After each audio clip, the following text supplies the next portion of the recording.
In today's video, I'm going to teach you how to delete Google Photos quickly. If you need to remove a lot of pictures fast, the easiest approach is usually to use a computer instead of a phone.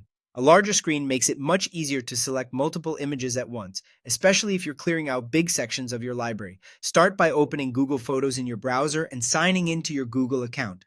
Once you're in your photo library, click the first photo you want to delete. Then, scroll down to another point in your library. Hold the Shift key on your keyboard and click another photo. This will select everything between the first photo and the second one, which is the fastest way to grab a large range of images in one action. After the photos are selected, click the trash icon to send them to the trash. This removes them from your main library, but keep in mind they are not permanently deleted yet.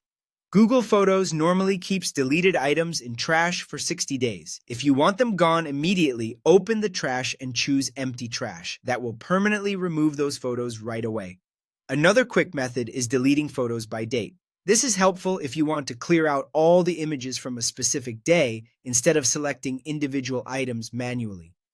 In the library view, move your cursor over a date. When you hover there, a check mark will appear next to that date. Click it, and all photos from that day will be selected automatically. Then, click Trash to remove them. This can save a lot of time if your library is organized across many days and you want to clean it up in chunks. If your goal is to delete everything, it's important to know that Google Photos does not have a dedicated Delete All button.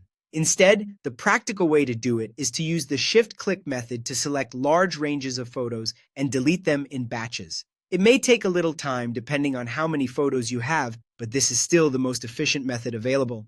Before you start deleting, there is one important warning. If backup is enabled, deleting photos in Google Photos may also remove them from synced devices. So if you want to keep the photos on your phone while deleting them from Google Photos, turn off backup first or use the option called Undo Backup for this device before deleting anything. Follow these steps carefully, and you can clean up your Google Photos library much faster and with fewer mistakes.